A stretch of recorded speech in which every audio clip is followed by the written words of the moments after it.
নমস্কার। আজ ভারতীয় শেয়ার বাজারে হঠাৎ পতন এর কারণ কি?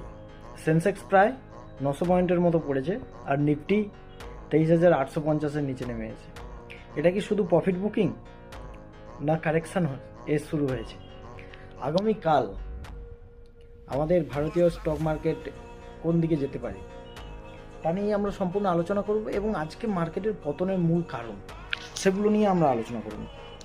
আমরা যদি দেখি আজকে যে মার্কেট প্রথমের দিকে অনেকটা পজিটিভ ছিল, কিন্তু তারপরে মার্কেট প্রায় 300 পয়েন্টের নিচে, নিফটি ফিফটি।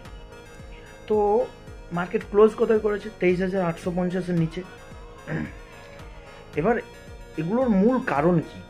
কারণ যদি আমরা দেখতে পাবো যে এশিয়ান যে বাজার, এশিয়ান যে মার্কেট যেটা রয়েছে, এশিয়ান যত বাজার রয়েছে তার প্রত্যেকটা বাজারেই বড় ধরনের সেলিং হয়েছে। কোন সেক্টরে সেলিং হয়েছে? সবচেয়ে বেশি সেলিং হয়েছে আইটি সেক্টরে। এবার আইটি সেক্টরে কি হয়েছে? আইটি সেক্টরে যে এতদিন ধরে এআই বাবেলগুলো চলছিল, এআই এআই এআই নিয়ে যেটা চলছিল, তো এআই বাবেলটা বিস্ফোরণ হয়ে গেছে। তো ইনভেস্টাররা এখন ভাবছে যে এআই এর মার্কেট অনেক গ্রোথ হয়ে গেছে, এআই এর উপর আর ইনভেস্ট থাকা যথেষ্ট বুদ্ধিমানের কাজ হবে না। তাই এআই যে স্টকগুলো সেগুলো নিয়ে বেরিয়ে আসতে চেষ্টা করছে। যার জন্য কি হয়েছে, এআই স্টকের উপর নির্ভর, যেমন আমরা যদি দেশগুলো দেখি, এআই স্টকের প্রায় 60%, 40% রয়েছে তাইওয়ান এবং সাউথ কোরিয়া।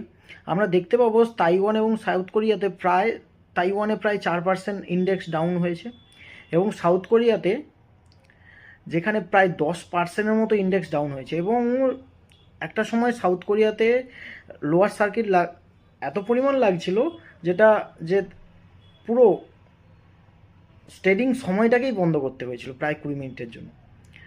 তো এই 10% লোয়ার সার্কিটের কারণ কি? কারণ হচ্ছে এআই নিয়ে যে আমাদের এত প্রত্যাশা ছিল, যে এআই, এনভিডিয়া বা এইসব বিভিন্ন যে এআই কোম্পানিগুলো রয়েছে আমেরিকান, সেগুলো কি করছে, সেগুলো থেকে ইনভেস্টাররা